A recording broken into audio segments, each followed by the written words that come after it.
Good afternoon, everyone. My name is Caroline Player, and on behalf of the Georgia Tech Alumni Association and our Career Services Department, I would like to welcome you to today's Professional Gold webinar program. For many of you who have joined us since the onset of this series, you're familiar with our leader. So for those of you who may be joining us for the first time, I'd like to introduce our speaker, Adrienne Johnston, a tech chemistry alumna. Adrienne's passion for forming teams and building careers began here at Georgia Tech when she was part of the founding management team at the Starbucks at Technology Square. She honed these interests at VendorMate, rising through the ranks to become Vice President of Operations. After leaving VendorMate, she led user experience for KidsLink, and she is now Vice President of Operations for Buckhead Investment Partners. As a matter of a couple housekeeping items, please make sure that you are on mute during the course of this presentation. That will be helpful to minimize any background noise. But we would like this to be interactive, so please respond to any prompts or submit any questions through the chat function. You should see that in the upper right corner of your screen. Just pull down that chat window and type it in and submit it to what will appear as Caroline Player on your screen. So without further delay, I'm going to pass this mic over to Adrienne and turn the program over to her. Thanks so much for participating.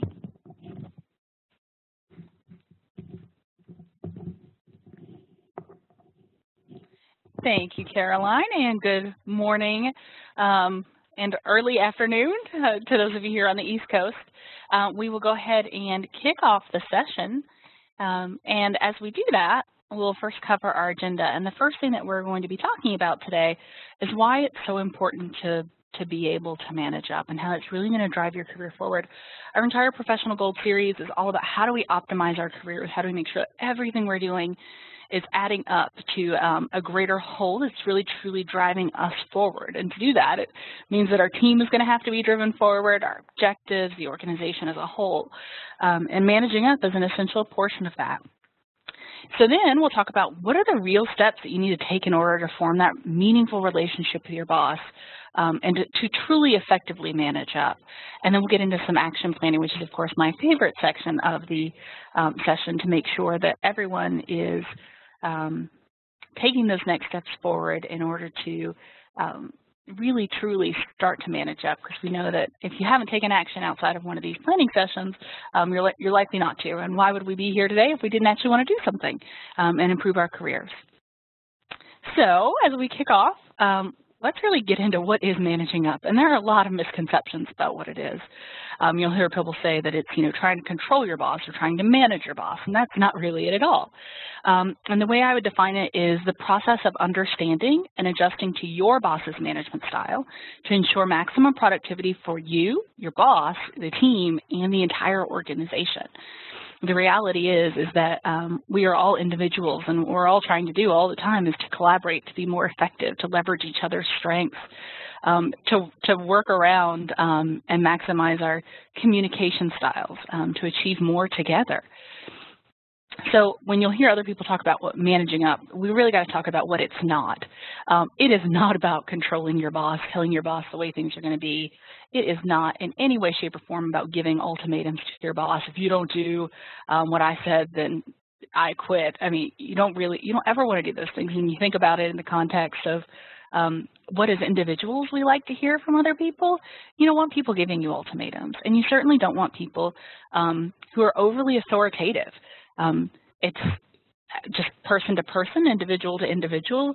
We want to respect each other. We want to make sure that in every action that we have with others, we're properly leveraging that, properly demonstrating that respect for one another. And being authoritative and giving ultimatums isn't the way to do it. And I don't care where you fall on an org chart, it's not really appropriate. And so you want to make sure that when you're having that dialogue with someone who certainly is higher than you on that org chart, that you're making sure that you're giving them all the respect in the world and really articulating your desire to achieve more as a team and to make sure that as a member of their team, you're properly supporting them and giving them everything that they need in order to drive the business forward.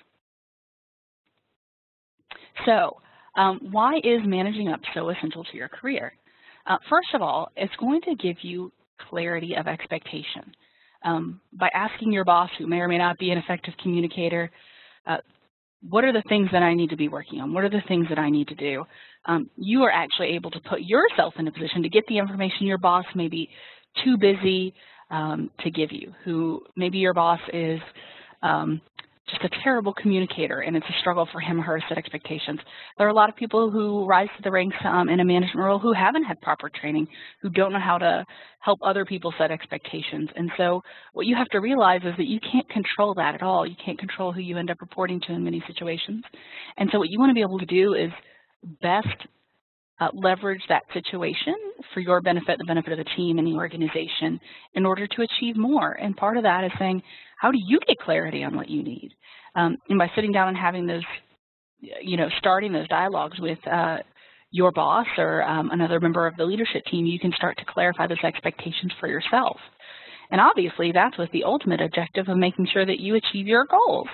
And that's clarifying those outcomes. And once you know how we're trying to go about something, where are we really trying to go? And a lot of times that is unstated in many organizations. What are your strategic imperatives? What are the things that you need to be doing in order to meet those? Are you contributing in the right ways to your team? Are your strengths effectively being leveraged in that environment? It's really important when we talk about managing it that you're getting those things from your manager in order to be the most productive, in order to get the most out of your career. And managing up, in my mind, is all about effective collaboration, which I said earlier. It's all about leveraging each other's strengths. If your boss is super disorganized, how do you help your boss get organized?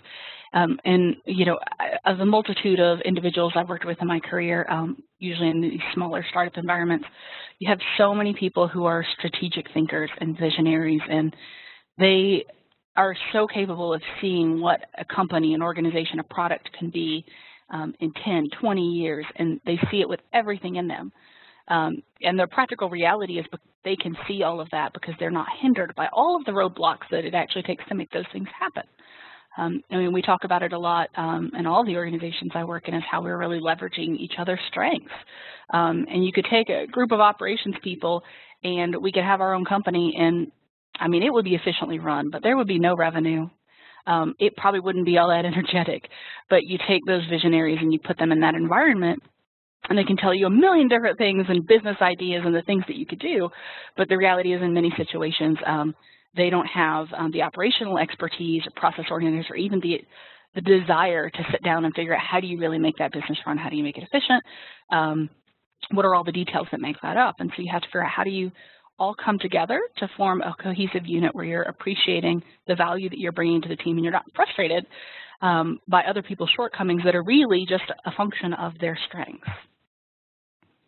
And with any relationship with your boss, you really have to think about it in that context as well. As an example, my boss is I'm always struggling for time. She is in meetings from 9 to 5 and I am not in meetings all the time. And so she'll come out of meetings and I'll say, what do you need done right now? Because if not, she's working till 10, 11 o'clock at night trying to do things after her meetings. And so, we've worked out a pretty, I think a pretty great system. She'll text me in meetings and say, I need this or that done. Or she'll send me an email from the meeting. And so we're making sure that we're collaborating and we're working together in order to achieve the end outcomes that our team needs.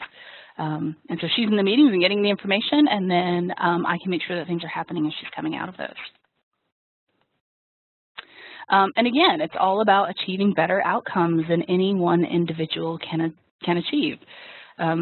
We laugh, it's that whole 5 heads are better than one. You definitely don't want too many cooks in the kitchen, but the reality is especially when you're getting cross-functional teams together and sitting with your boss, you're all just seeing the world through a different lens, a slightly different perspective.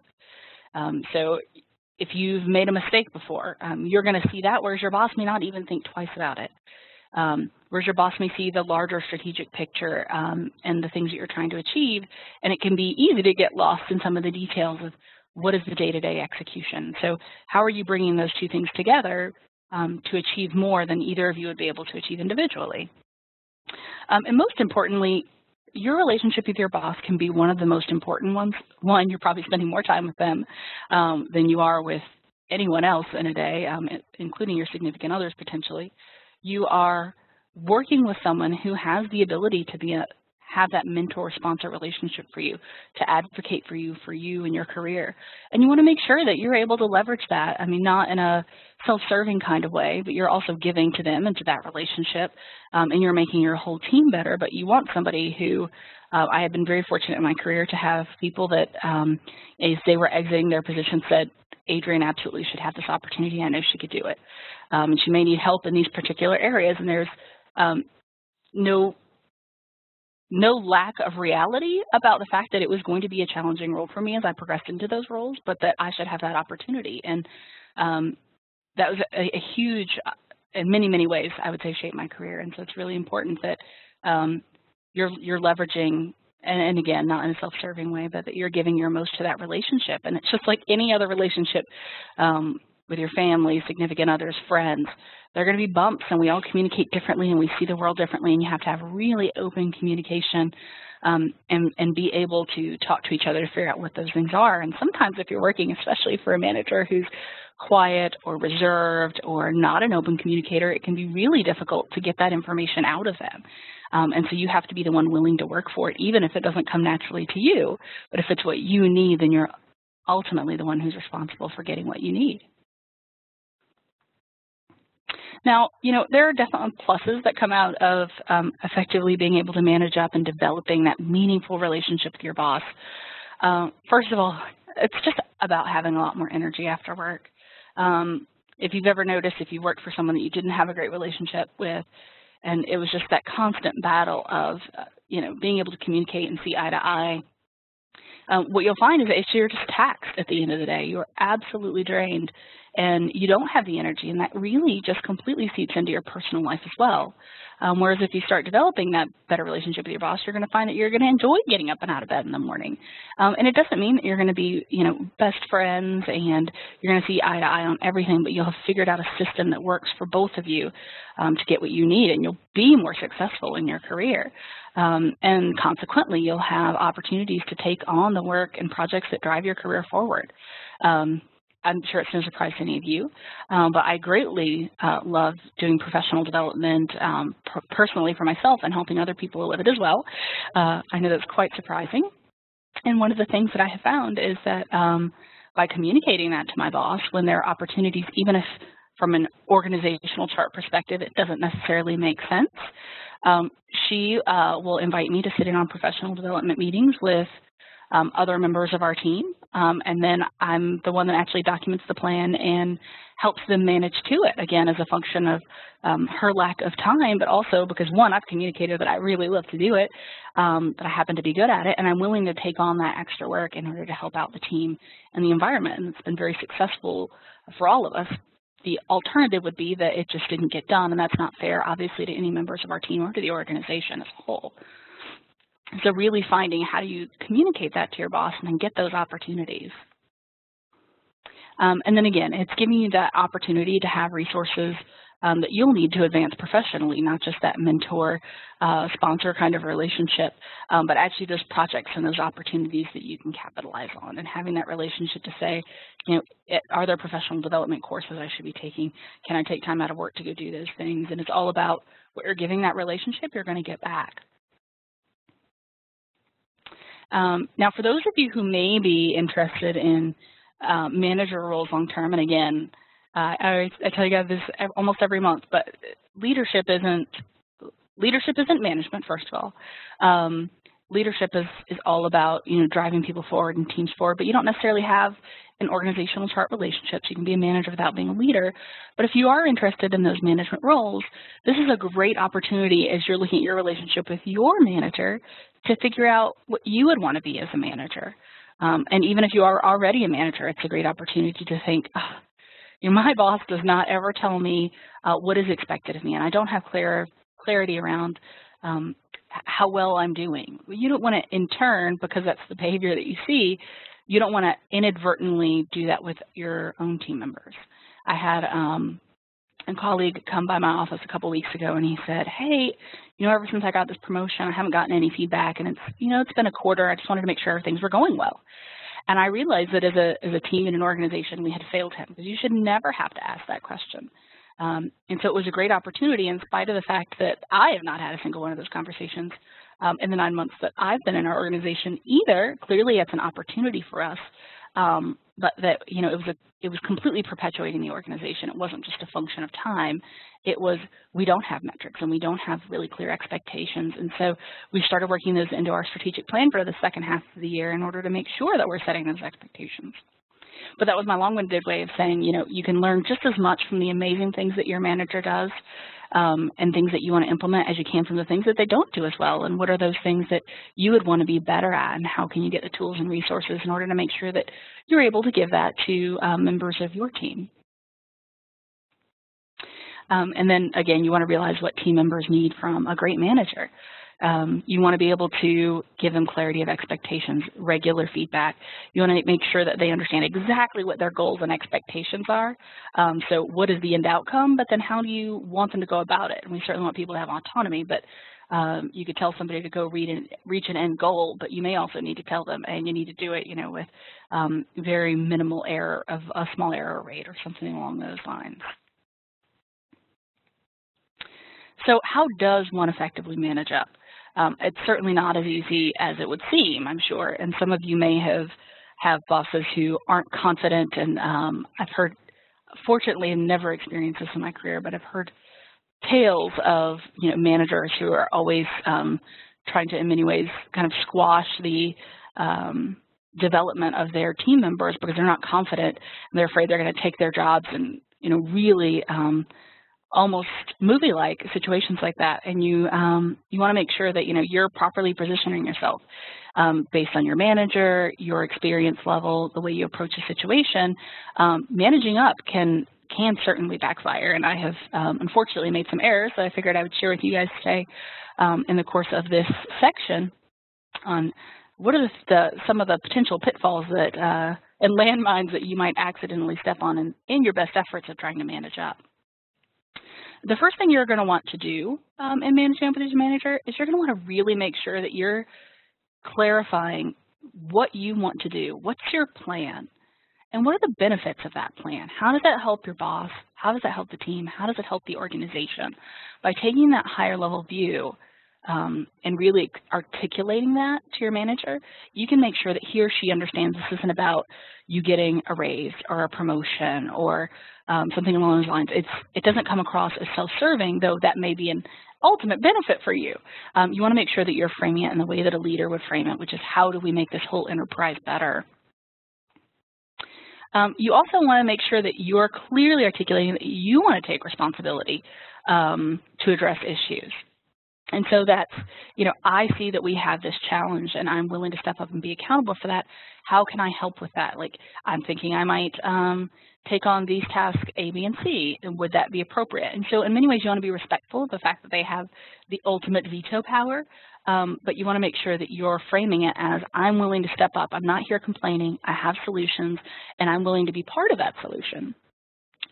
The other thing that you want to make sure that you're doing when you're going into these meetings is that, back to our communication style discussion a few months ago, you want to make sure that you're adjusting to your boss's style. And we will, on this next set of slides, we'll go through those communication styles again. But you want to make sure that you are talking to them in a way that resonates with them and makes them most comfortable, because that's how you're most going to be able to get a positive and desirable outcome out of that particular conversation.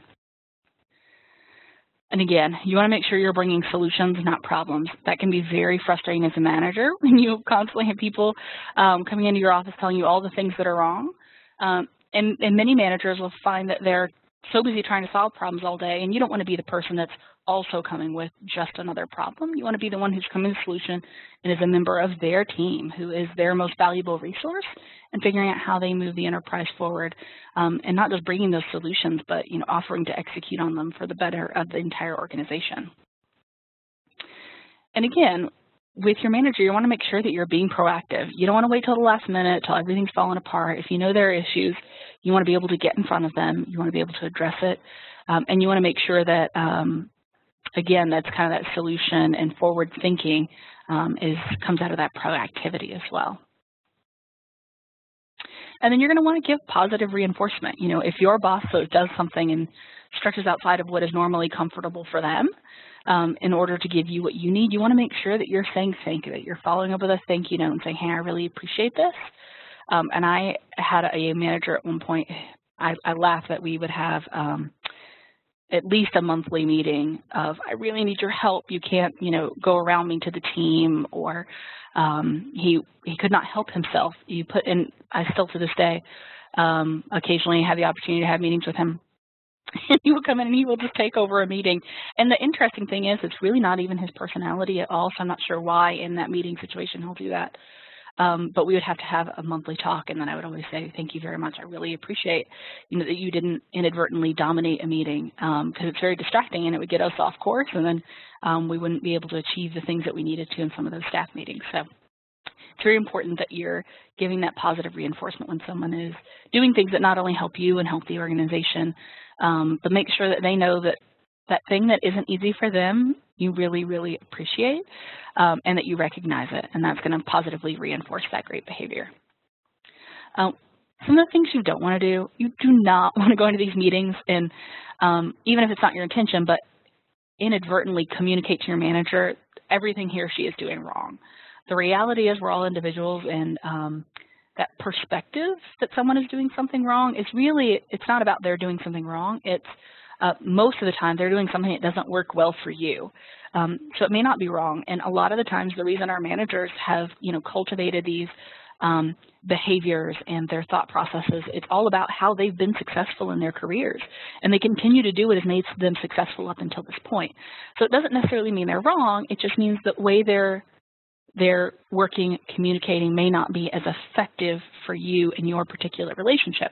So you want to make sure that you don't say anything that gives them the impression that they're doing things wrong. You just need them to do something differently because that's going to be better for you. You don't ever want to go into a situation and demand that your boss change. You have to change this. Think about it. If anybody said that to you, it's so overbearing. Most people will actually react the opposite way, which is just to exert their independence and not do that. And particularly if you have a boss who is at risk for not being confident, and one of those bosses who may not be really always looking out for the best of their team members, and unfortunately those people do exist, not usually out of any kind of malintent, but just as a function of their lack of confidence. By demanding he or she change, you could actually completely push them away from you, which isn't going to get you where you want to be. And so really be thoughtful about how you're communicating your desire for things to be different or to change.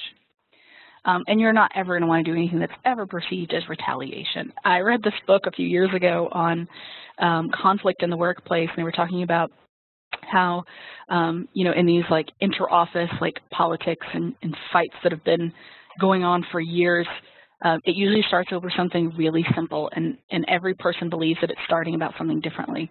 So they were doing these studies, and they've got these anecdotes in the book, and it was talking about how someone accidentally, snubbed someone one day in a meeting and cut them off when they were talking. And that set the other person, kind of on the defensive, even though the first person didn't ever mean to offend the second. So then the second person is a little bit frustrated, and in turn does something to snub the first person. And so this goes back and forth. And they find that in these work groups, they've got people who for years have been, kind of bickering or fighting or frustrated and not working together as a team over something that neither one of them really knew what it was, but that it would escalate and it would create these really terrible work dynamics. And so you want to make sure that you're not ever doing anything because you're feeling snubbed. And you're really going to want to make sure that you're using those communications techniques that we talked about earlier, where you're asking those open-ended questions. You're saying, hey, when you cut me off in that meeting, it made me feel like you were disrespecting my opinion, or like you weren't even open to my perspective. And that's by saying that and saying, but I want us to have a talk about it. You're framing it in an open-ended way that says, this is how I feel. I don't know that that's what you intended to do, but I'd like to talk about it, and I'd like you to make you aware of it. And so having that open dialogue is really going to be important in order to make sure that you're able to drive forward and not end up in some really ridiculous ongoing workplace battle for years and years. And you're going to try and not sweat the little things. I have been in meetings before where my boss has cut me off, and I know she doesn't, it's not about disrespecting me. It's about, she has years and years more experience in this particular area, and she has the context and the history about a lot of things. And so she'll jump right in when she feels that it's appropriate or she's trying to make a point, or even about things that, are kind of hot topics in the organization that have been coming up for years. And so I try not to sweat those little things, but does she do it sometimes when she does it? Do I find it a little bothered? Yes, absolutely. But at the end of the day, it's not a regular and ongoing thing, and so you just have to figure out what are those little things that are just cropping up every once in a while that are really insignificant and not even worth a discussion about, and trying to make sure that you're not letting those things bother you or get you off track. So in terms of the communication style, when you're having these conversations with your boss, part of what you want to make sure is that you're really moving to their communication style. So we talked about this a couple of months ago, and for those of you who were not able to join us for that session, it is archived on the professional goals page of gtalumni.org, so you're welcome to go back and listen to it. But this is a communication matrix, and so what you have on your, forgive me, I'm totally blanking on the axis, on your y-axis here is you've got your ask. And this is all about how assertive someone is. So if someone is tell, they're going to tell you where we're going to lunch. They're going to talk loudly. Whereas someone who's asked is usually going to say, are you ready for lunch yet? What would you like to do? And that's just the way that they are used to communicating and what they found to be most effective, and just what is innate to them. On your x-axis, you have how task-oriented people are. So you have people who are very task-oriented, and that's where they're most comfortable. And then you have those people who are very people-oriented, and you can usually tell them apart because your task-oriented people, I find, are more likely to send emails than to pick up the phone and call. But you can also tell based on what they said if you ask somebody how their weekend was. I have those colleagues who are tasked that will say, oh, I went to the movies, and da-da-da-da-da, and you've got people like me, or people, and I'm like, here are all the people I saw and all the things we did and these funny stories that involved all these people.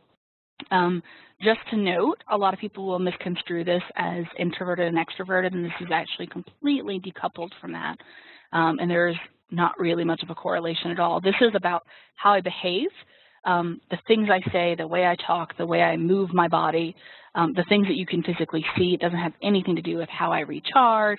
It doesn't have anything to do with my beliefs or motivators. This is simply one really flat dimension of a person's personality, but it is at least those behaviors that you can see. So based on where your boss is, the theory behind all of these communication styles is each one of us falls, we had different levels of each. The dominance, the influence, the steadiness, and the conscientiousness. And some people are really high in dominance and then low in conscientious, and other people are really low in dominance but then very high in influence. And whatever your primary style is really going to dictate how you best communicate. But here's what's tricky about it. If that's the way you communicate, that's also the way that you expect other people are going to communicate with you. Now, what's really challenging is we all grew up with the golden rule, which is do unto others as you would have them do unto you. And the real challenge with that is that as individuals, that's not what we want at all. I could care less what, how someone else wants to be treated. The reality is I want them to treat me the way that I want to be treated. I don't care if they're, really conscientious and they love all the numbers. I have no need for all that level of detail. And it's painful for me to sit there for 30 minutes while you go through your mathematical proof of how we've gotten here. Give me the high level. I don't, for me, it's a timeliness thing, and I don't need the whole mathematical proof. I trust that you've gotten that taken care of. And so what you want to make sure is that when you're in that situation with your boss, you understand who they are, who you are, and then how to best communicate in order to get what you need out of that relationship and those interactions. So for those of you who have a boss who may be dominant, which is somebody who's going to talk loudly, they're always going to state themselves like, everything they say they're going to state like it's a fact. And they're probably pretty task-oriented, so they're not talking about people, but they're usually talking about tasks. They can come across as cold to those people who aren't also dominant. That's not the case at all. It's not that they don't have feelings or emotions. They're just not as evident as other people might have them. But you're going to want to make sure that you're really direct and to the point. And I had a former colleague who was really high in this dominance attribute.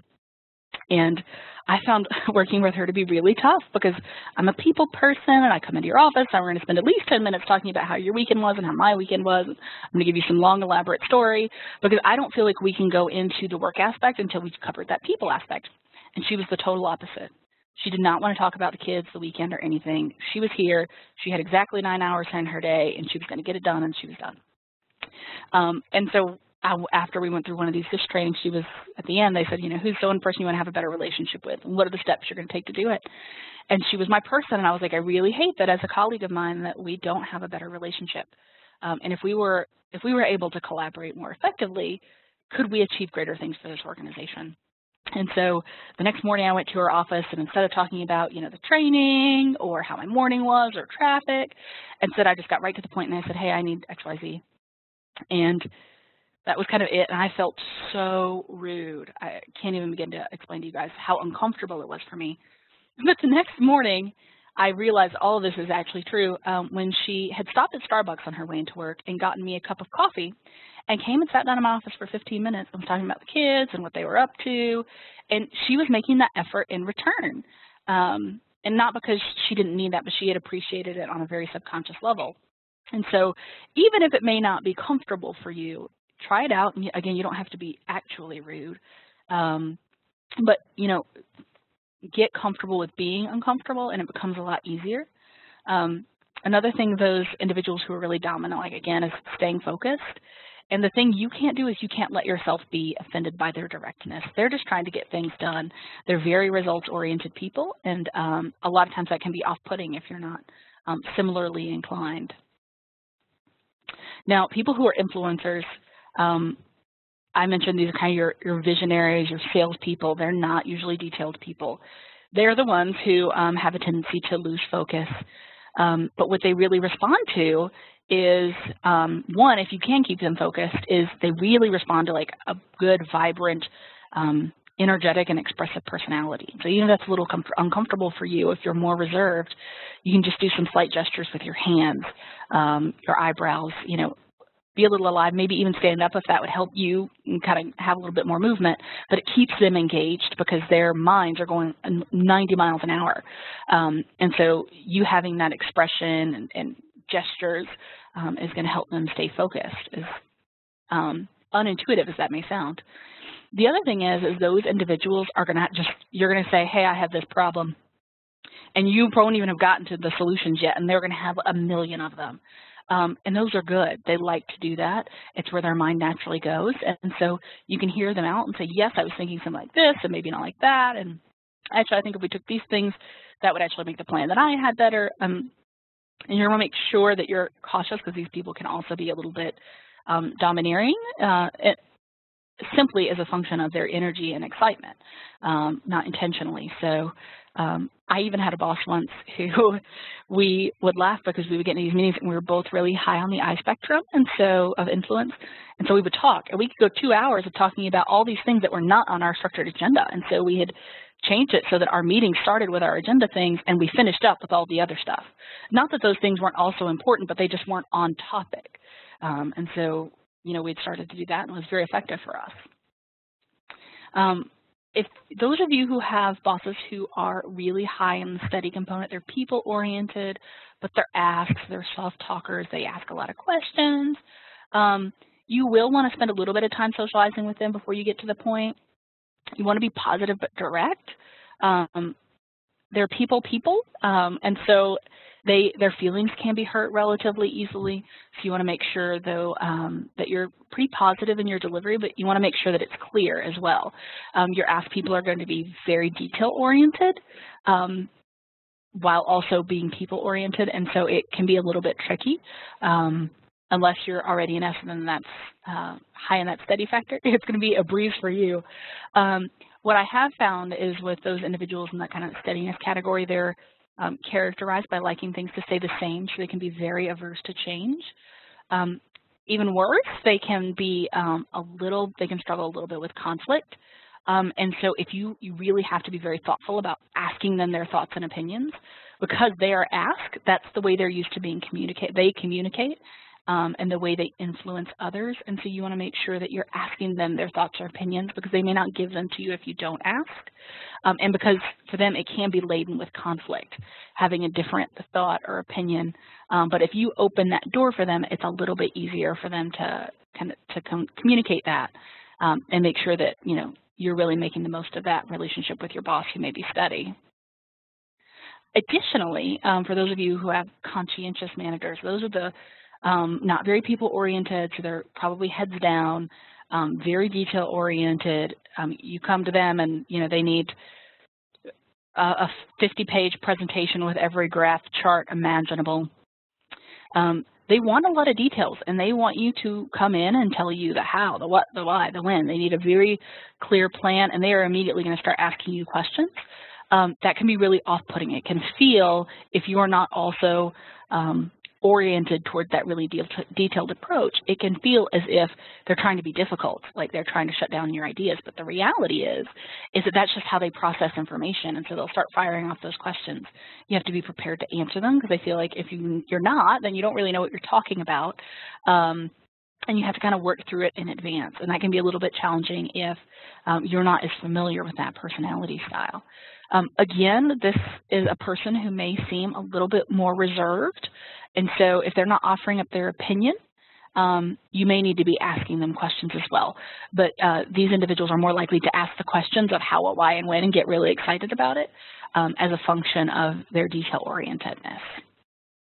So if you're going through and you're communicating with your manager, you need to make sure that you're really doing a good job of being thoughtful about how they need to be communicated to, even if it's not natural for you.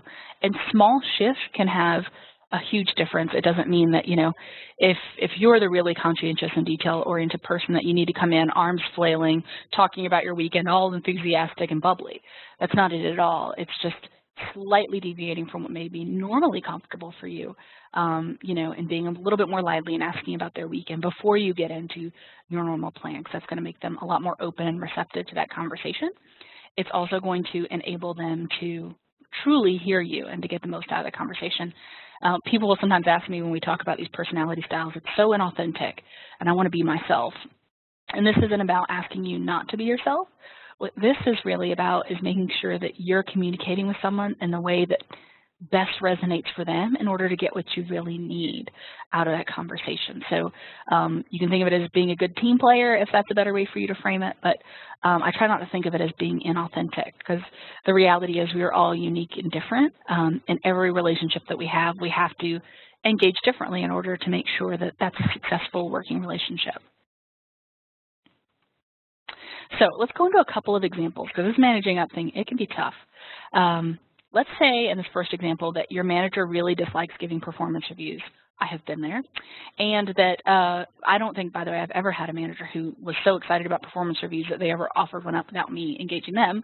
And most managers don't. It's tough. I mean, even your top performers, it's almost more difficult because you can't point to a bunch of things they're doing wrong. It's tough to tell someone, these are the things you need to be doing better, and people always walk out of performance reviews missing the 99% of things that they did wonderfully, and only glomming onto that, one thing they don't do well and feeling unappreciated. And so it's a tough thing to master for managers, and it's a tough thing for employees usually to participate in. They always think that it's going to be, I laugh with every performance review that I do, because people always come in and they're always like, this is going to be terrible. And I'm like, this is going to be so much fun. This is amazing. We're talking about, how you grow and develop in your career, how we better shape the business. What's not fun about that? But it's just a function of past experience. So you've got a manager who dislikes giving performance reviews. You want to grow professionally and feel like you're not getting enough feedback. What do you do in that situation? And what most people do is they go home and they complain about the fact that they're not getting what they need in order to continue to grow. They feel unappreciated. Maybe they go find another job. But there is an alternative, and the alternative is that you ask your boss for that feedback and say, hey, I really need your help. And we actually had, a few months ago, somebody was coming up on her anniversary, and she and I are colleagues, and she sat down with our boss, and she said, hey, today's my anniversary, and I really love just, half hour to talk about where I need to be improving. They couldn't do it that day, but they ended up spending 2.5 hours the next day kind of going through, here are different alternatives for your career. Here's where I think you could go. It's not because she as the manager didn't have all that insight. She just didn't have the time to sit down and really formalize it and go through it. And so that team member, by kind of putting her on the spot and saying, hey, let's just talk through it very informally, got all of the feedback she needed, and we're able to develop a plan in order to ensure that she's continuing to grow and develop in her career. But it was also just a great touch point to sit down and talk about some of the areas where she needed help and additional training, and then the things that she needed to be looking at, to continue to grow and develop and reach her desired career goals, and even to explore what some of those might look like. I will tell you, it's important that you make sure the timing is right. You probably wouldn't want to do this at a time when your boss was really overwhelmed, if your team was understaffed. You want to make sure that you're catching your boss at a time that's good. You're also probably not going to want to have just had, a big project failure or something like that you're responsible for, and then you go force this kind of conversation, because it's probably not going to be as neutral as it would normally be. So you want to make sure you're picking your time and not saying, completely bury your head in the sand and act like, something that went awry and completely off the rails didn't happen, because it did, and you can bring that up. But you want to give that a little bit of time to kind of smooth its way out, so that you don't end up, with a performance review that's skewed towards that one particular incident. Because we all do have that recency bias where we, we remember the things that happened most recently the most. Now, on your next one, on the second example, you have a really nice boss, but who's not necessarily a great communicator, and you're not sure what's even expected of you, so you're struggling to prioritize. What can you do in that situation? I would tell you, if you have someone who is high on that influence scale, who's really the visionary, but not necessarily the great at the lists, and all the details, you could probably create some type of high-level templates, just like, my understanding is these are the 3 or 4 objectives we're trying to work on, and here's how I'm going to go about them. But you want to keep it high level, versus if your manager is a really conscientious type, you may want to build out a whole project plan in Microsoft Project or with Gantt charts, kind of saying, these are all the things that I think we need to do, and I'm struggling because the timing on these things, there's no way they can possibly work out. And so where do we want to prioritize? What do we want to move around? Do you have ideas that I haven't even conceived of in terms of how we implement a particular change or project or whatever it is you may be working on? But again, you're going to want to make sure that you're really adjusting your presentation of that information to meet the needs of your boss and the person you're having this conversation with. It's not at all uncommon to struggle with that prioritization, especially, we have a million small things going on all the time, and you try and, rise up to some of those bigger challenges, and it's so easy to get lost in email or meetings and to not have time for that. And so you can even sit down with your boss and go, here are the things that, if, you could give me some flexibility not to expect me to be responsive to email within, 20 minutes on every single email. I could carve out some time and do this, or maybe you work from home in order to make sure you can get more time in order to get all the things done that you need to. But you really want to make sure you're having that dialogue as opposed to just feeling like you're in a situation where you're going to fail. And the reality is that, when it comes to managing up, it's all about getting what you need in order to be successful for you, for the career, the team. And we're all accountable for every one of those little things. And so when you find yourself going, oh, there's nothing I can do. And whenever I do, by the way, I get there too. I'm like, okay, I have to figure this out. Of course there's something I can do. There are occasions, I guess, when, you really can't, and you just learn to live with a few things and figure out how to work around the rest. But if you find yourself, throwing your hands in the air and going, there's nothing I can do all the time, either you're in a really bad situation or you're really not challenging yourself to become more accountable and realize where you have those opportunities and where you do have more influence than you may be giving yourself credit for.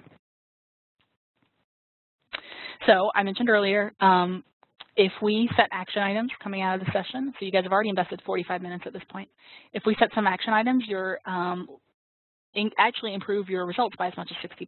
So you're more likely to actually take something out of the session, and that's certainly what we want to do. So what I'm going to ask you guys to do now is, if you click on the little downward facing arrow in the top right of your screen, you can click down and there's a chat section. If you want to chat either to everyone or just to Caroline, then we can read your answers out anonymously. But what is one action item that you want to take to form a better relationship with your boss and to manage up moving forward? It's ultimately giving you the ability to take charge of your career, improve it in the next step. What would that one thing be for you?